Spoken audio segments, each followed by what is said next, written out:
Hai, gimana nih kabarnya? Mudah-mudahan dalam keadaan sehat selalu ya. Kalian pernah gak sih ngerasain tiba-tiba marah sendiri tanpa alasan yang jelas? Sedih sendiri, gak tahu apa yang disedihin, bingung sendiri karena terlalu banyak tujuan hidup kalian, atau mungkin kalian terlalu sibuk dengan berbagai macam rutinitas dan kepadatan kalian sehari-hari. Oke, bisa jadi karena kalian nggak ngerti tentang diri kalian sendiri. Sehingga ketika kalian ingin melampiaskan emosi kalian, kesedihan kalian, kemarahan kalian, kalian juga nggak tahu gitu. Karena ketika ditanya, kamu kenapa? Kamu juga nggak tahu kamu kenapa gitu. Dan kamu marah sama siapa? Kalian juga nggak tahu marah sama siapa. Pada konteks karir, tidak mengenali diri sendiri, ibaratnya kalian bakalan kehilangan kompas. Gak tahu bakalan kemana arah tujuan karir kalian. Kalian gak ngerti goals hidup kalian itu apa. Nah itu makanya kalian sering bingung, marah sama diri sendiri atas keputusan-keputusan karir yang udah kamu ambil. Seolah-olah kalian adalah terjebak dalam sebuah labirin pengambilan keputusan yang kamu cuma tahu jalan masuknya doang, tapi nggak tahu jalan keluarnya kemana. Kalian nggak bisa nyalain siapa-siapa. Toh, setiap keputusan karir yang udah kalian ambil, sebesar apapun pengaruh dari orang lain, kalian tetap memiliki peran ketika kalian mengambil keputusan karir itu. Makanya kenapa kalian sering marah tuh, kalian sering sedih, kalian sering kecewa, kalian sering menyesal atas keputusan yang udah kalian ambil sendiri. Dan gak ada siapapun, pihak manapun yang bisa kalian usahakan itu. Makanya, pengenalan diri menjadi hal yang paling penting dalam hidup kalian. Ingat loh, orang berhasil itu bukan orang yang terus-menerus bekerja. Orang yang berhasil itu orang yang tahu kapan dia harus memulai, kapan dia harus take a rest, take a break, istirahat, dan kapan dia harus berhenti. Saya sering bilang, berlarilah secepat mungkin untuk siap berkompetisi, untuk siap menang. Tapi bukan berarti kamu gak boleh jalan. Jalanlah sekali-kali. Bahkan kalian perlu berhenti, istirahat, ambil nafas, minum, kumpulkan energi, kumpulkan inspirasi, merancang strategi itu, kemudian berjalan kembali dan berlari kembali. Nah, di saat kalian istirahat, ambil nafas, minum, dan ngumpulin energi, rancang strategi, disitulah kalian meluangkan waktu untuk diri kalian sendiri, untuk merenungkan diri kalian sendiri, berbicara dengan diri kalian sendiri, diskusi dengan diri kalian sendiri tentang berbagai macam hal yang mungkin kalian belum kenal tentang diri kalian sendiri. Kalau selama ini kalian investasikan energi, waktu, pikiran, hati kalian buat ngertiin orang lain, it's time to yourself. Ada satu konsep yang kita namakan dengan komunikasi intrapersonal, yaitu berkomunikasi sama diri sendiri. Cuman, emang untuk sebagian orang itu nggak gampang. Karena setiap orang punya keterbatasan ketika dia harus merenungkan apa tentang kelebihannya, kekurangannya, peluang-peluangnya, ancaman-ancamannya. Dan gak setiap orang bisa nerima itu. Gak setiap orang bisa nerima bahwa dirinya memiliki kekurangan-kekurangan yang ada. Dirinya memiliki kelemahan-kelemahan yang emang dia harus perbaiki kelemahan dan kekurangan itu. Kalau misalnya kalian ngerasa sering pengen ngelampiasin marah kalian karena kecewa, mungkin karena ya menyesal atas keputusan-keputusan yang udah kalian ambil, atau mungkin kalian ngerasa bingung kenapa sih kalian ada dalam situasi ini, atau kenapa kalian ada dalam pilihan ini.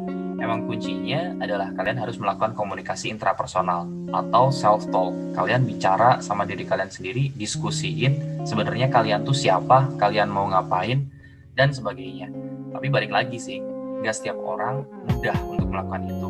Tidak setiap orang mampu untuk mendatangkan kembali data-data, memori, kenangan, sampai dengan pengakuan atas kelebihan, kekurangan, peluang, atau ancaman yang ada dalam dirinya. Kuncinya adalah kalian yang pertama adalah harus peka terhadap semua hal yang pernah kalian alamin, yang sedang kalian alamin, dan yang akan kalian alamin, atau yang akan kalian ambil keputusannya. Biar lebih peka terhadap semua data, fenomena, atau fakta yang pernah kita alami dalam hidup kita, supaya memudahkan kita untuk merangkum sebenarnya apa sih kelebihan kita, kekurangan kita, dan berbagai macam hal lah tentang diri kita, supaya kita lebih mengenali diri kita. Ada beberapa step yang perlu kita lakukan. Yang pertama adalah sensasi. Sensasi itu ada beberapa macam, teman-teman. Jadi yang pertama adalah eksteroseptor, yaitu sensasi yang berasal triggernya atau stimulusnya dari pihak eksternal atau pihak luar. Misalnya nih, kayak sentuhan, atau misalnya penglihatan, atau pendengaran, atau berbagai macam hal yang melibatkan panca indera kita. Intinya, sensasi eksteroseptor adalah sensasi yang berasal dari luar, triggernya atau stimulusnya.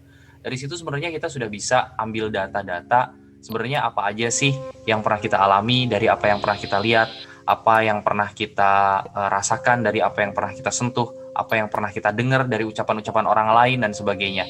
Nah, itu cukup bisa menjadi data pertama bahwa sensasi eksteroseptor itu mampu menjadi bahan buat kita merenungkan sebenarnya siapa diri kita.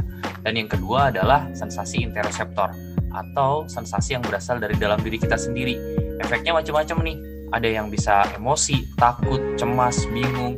Karena apa? Karena emang berasal triggernya atau stimulusnya dari dalam diri kita sendiri. Kayak kekhawatiran, kemudian kecemasan, atau ketakutan, kesedihan, dan lain sebagainya gitu. Jadi efeknya ya kita mungkin berkeringat, kemudian sistem saraf kita juga ada yang terganggu, atau mungkin jantung berdebar-debar, sistem peredaran darah kita, dan lain sebagainya ya. Intinya dia berasal dari dalam diri kita sendiri sebenarnya. Itu yang kita namakan dengan interoseptor. Gak ada salahnya sebenarnya kemudian kita mengambil data-data dan fakta itu untuk lebih mengenali diri kita, sejauh apa kita mampu mengatasi rasa cemas kita, sejauh apa kita mampu mengatasi rasa takut kita, rasa sedih kita gitu, untuk bisa merenungkan siapa diri kita sebenarnya. Oke, kalau kalian udah berhasil dapetin semua data, fakta, dan fenomena tentang diri kalian melalui proses sensasi eksteroseptor maupun interoseptor, kalian akan memunculkan step selanjutnya yang kita namakan dengan persepsi. Persepsi itu bisa baik, bisa buruk, bisa menyenangkan, bisa enggak, bisa unforgettable moment, atau emang harus dilupain gitu ya. Nah, tentunya semua informasi itu kalian filter sendiri gitu, mana yang perlu disimpan dan mana yang enggak. Kayak gambar ini nih.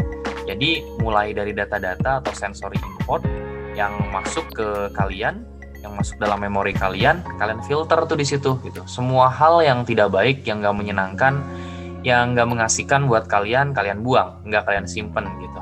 Nah, di sini ada proses juga yang kita namakan dengan meaningful output gitu. Semua hal yang kemudian penting sih, cuman mungkin ingatannya atau memorinya nggak bakalan berjangka lama. Kamu simpan dalam memori yang kita namakan dengan short term memory atau memori jangka pendek.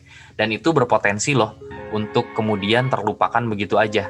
Sementara hal-hal atau data-data yang penting, yang mengesankan, yang menyenangkan, yang emang nggak bisa terlupakan dalam hidup kalian atau dalam memori kalian simpan dalam long term memory atau memori jangka panjang.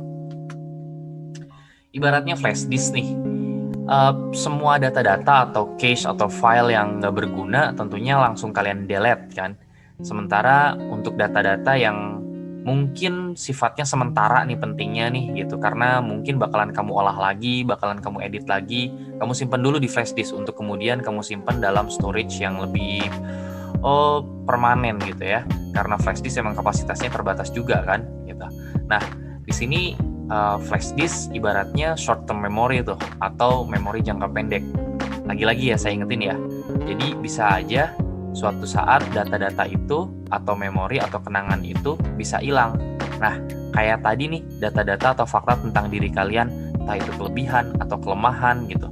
Kalau kalian kemudian menganggap suatu waktu itu nggak penting, ya kemudian kamu hapus itu aja gitu.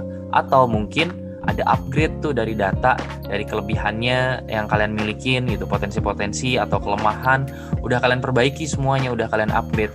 Ya kenangan lama itu akan hilang gitu aja gitu, kayak short term memory gitu ya, memori jangka pendek lah ya. Sementara data-data baru yang kemudian menurut kalian lebih valuable, lebih useful gitu, akan kalian simpan dalam long term memory. Setelah kalian berhasil nyimpan semua data tentang diri kalian dalam memori kalian, kita masuk nih ke step selanjutnya, yaitu proses berpikir. Sebenarnya cuma nginget-nginget tuh belum mikir sebenarnya, karena dia cuma manggil kembali aja data-data yang emang udah tersimpan di memori kita. Proses berpikir itu lebih complicated menurut saya, lebih sistematis gitu ya, karena emang ada proses pengolahan semua data yang ada menjadi sebuah kesimpulan, yang pada akhirnya kesimpulan tersebutlah yang akan menjadi dasar kita dalam mengambil keputusan, baik itu karir, motivasi hidup, dan lain sebagainya deh gitu. Nah, gimana terus cara manggil atau melibatkan memori data-data yang tersimpan itu gitu? Ada berbagai step sih teman-teman. Jadi yang pertama jenisnya adalah recalling atau manggil kembali gitu. Jadi kayak semacam kita mengumpulkan kembali fakta-fakta atau ya nginget-nginget lah intinya gitu ya. Mengingat kembali semua hal yang pernah kita alami, yang pernah kita pelajari dan sebagainya. Oke. Dan yang kedua adalah recognition. Recognition itu kayak ngumpulin lagi fakta-fakta yang pernah kita alami, yang pernah kita lalui gitu. Kayak kita pernah inget ciri seseorang dengan wajah kayak gini nih gitu, atau kita pernah inget rumus dengan awalan kayak gini nih dan seterusnya. Itu namanya recognition gitu. Dan juga relearning atau belajar kembali. Ya, kalau ini sih jelas ya. Jadi literasinya udah ada, referensinya udah ada, tinggal kita buka lagi, kita baca lagi. Nah, mengenai diri kita, mengenai kelebihan-kelebihan, kelemahan atau semua hal yang ada dalam diri kita, mungkin aja semua itu bisa kita recall, bisa kita recognition, atau bisa kita relearn lagi gitu. Kita merecall kembali kenangan-kenangan itu, kita recall kembali pengalaman-pengalaman yang pernah kita lalui, atau recognition, kita mengumpulkan kembali fakta-fakta, data-data, potongan-potongan skrip pengalaman dalam perjalanan hidup kita misalnya. Atau relearn, kita pernah nulis buku harian misalnya, atau kita pernah punya dokumentasi tertentu gitu. Ketika kita buka lagi, ternyata kita jago ya di bidang ini ya gitu. Atau ternyata kita pernah fail nih, kita pernah gagal di bidang ini dan sebagainya. Nah, itu hal-hal yang bisa kita lakukan ketika kita melakukan proses berpikir. Dan selanjutnya teman-teman, yang gak kalah penting nih dalam proses berpikir, kita lakukan sebuah analisis yang kita namakan dengan analisis SWOT. Iya, ini adalah analisis yang emang biasanya dipakai buat perusahaan untuk bisa lebih berkompetisi lah intinya gitu ya. Bagaimana kemudian perusahaan itu mengidentifikasi apa kelebihan yang dia miliki, peluang, ancaman, kelemahan-kelemahannya juga gitu supaya dia bisa perbaikin. Nah, apa salahnya sebenarnya analisis SWOT ini kemudian kita terapkan dalam diri kita sendiri. Kita coba analisis berbagai macam kelebihan yang kita punya. Apakah kita punya potensi-potensi gitu ya? Apakah kita punya bakat-bakat yang sebenarnya kita ya bisa sadar bisa enggak sih tentang potensi atau bakat itu. Kadang-kadang sebagian orang ada yang nggak bisa nerima loh tentang kelebihan-kelebihan yang dia miliki gitu. Atau ada orang-orang yang nggak percaya diri ketika dia harus nyebutin apa potensinya dia, apa kelebihannya dia, apa bakatnya dia. Atau mungkin dia nggak ngerti sebenarnya potensi itu kayak gimana sih, bakat tuh kayak gimana sih. Mudahnya gini lah, potensi atau bakat itu kalau misalnya kamu melakukan sesuatu hal, maka kamu berprestasi tuh di situ gitu. Kamu bakalan dapat reward atau paling nggak kamu dapat pujian deh di situ. Karena emang kemudian legitimasi orang mengakui bahwa kamu tuh emang bagus untuk melakukan itu. Itulah mungkin strength atau kelebihan atau kekuatan yang kamu miliki, yang pada akhirnya inilah yang akan jadi data fix yang akan kamu tuliskan ketika kamu diminta untuk membuat esai diri mengenai siapa diri kamu sebenarnya. Atau mungkin kamu bakalan lebih memahami diri kamu, menganalisis diri kamu tentang kelemahan-kelemahan yang kamu miliki. Kelemahan tuh apa sih? Ya udah kebalikannya kelebihan tadi, kebalikannya strength tadi gitu ya. Ketika kamu melakukan suatu hal yang nggak bagus hasilnya, tidak selalu berhasil, atau bahkan mungkin ada orang-orang yang mengkritik, mencacat gitu ya, mencaci dan sebagainya. Dan berkaitan dengan sikap juga bisa sih, kayak kalian dapat masukan, dapat kritikan tentang kalian yang terlalu emosional, temperamen, arogan, cengeng misalnya, atau penakut dan sebagainya.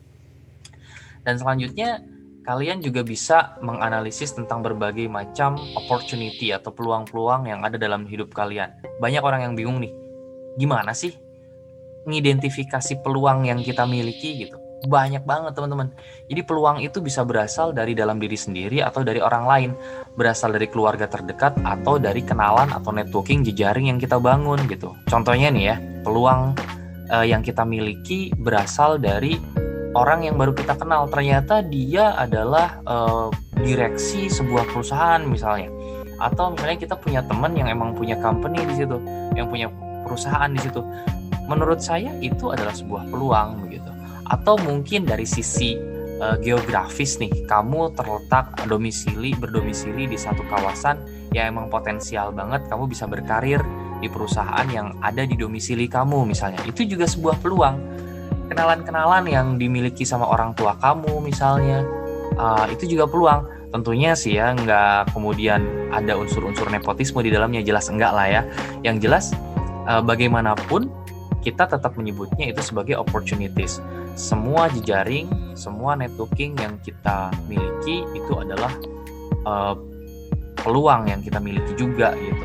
Termasuk juga mungkin kesempatan-kesempatan kayak usia gitu ya, kemudian kompetitor yang gak begitu banyak, berarti itu adalah peluang juga gitu. Kesempatan-kesempatan yang dimiliki dari perusahaan tempat kamu magang misalnya gitu, kemudian membuka lowongan karena emang kamu punya kontaknya gitu dan sebagainya, kemudian kamu hubungin, itu adalah peluang. Nah, jadi jangan bingung lagi gimana ngidentifikasi peluang, karena peluang itu sebenarnya banyak banget, cuman kadang-kadang kita nggak peka terhadap peluang-peluang yang ada di sekitar kita. Dan yang terakhir adalah bagaimana caranya kita kemudian mampu menganalisis dan mengidentifikasi semua hal yang berkenaan dengan threats atau ancaman atau tantangan deh, kalau misalnya ancaman terlalu negatif banget ya konotasinya ya. Jadi ancaman-ancaman itu ya bisa berasal dari berbagai kelemahan yang kita miliki dan tidak kunjung kita perbaiki. Itu bakalan jadi ancaman kita. Atau ancaman itu bisa berupa kompetitor yang ternyata secara kompetensi, secara intelijensi, mereka better dari kita, mereka lebih baik dari kita. Maka dengan tahu ancaman-ancaman itu, kita tahu dong apa yang harus kita lakukan, apa yang harus kita perbaiki dalam diri kita, apa yang harus kita tingkatkan dalam diri kita. Jadi teman-teman, self-understanding melalui self-talk atau komunikasi intrapersonal itu penting banget. Karena kamu gak bakalan bisa melangkah pada step selanjutnya dalam mengambil keputusan, terutama karir, kalau misalnya kamu gak ngenalin diri kamu. Kalau kamu gak menerima diri kamu gak bisa arahin diri kamu gak bisa aktualisasikan diri kamu, bahkan kamu gak bisa ngembangin diri kamu. Sekali lagi, komunikasi intrapersonal tuh penting banget. Dengan kamu tahu komunikasi intrapersonal, kamu tahu tentang diri kamu sebenarnya, kamu gak perlu jadi orang lain. Kamu akan menemukan jati diri kamu sendiri, kamu akan bangga terhadap diri kamu sendiri, kamu akan tahu sebenarnya ya saya bisa outstanding karena saya sendiri, saya bisa excellent karena saya sendiri, karena saya bisa mengatasi semua kelemahan saya bisa mengatasi semua ancaman-ancaman yang saya miliki. Jadi sekali lagi, nggak perlu jadi orang lain, be yourself melalui komunikasi intrapersonal dan strategi self-talk. Thank you.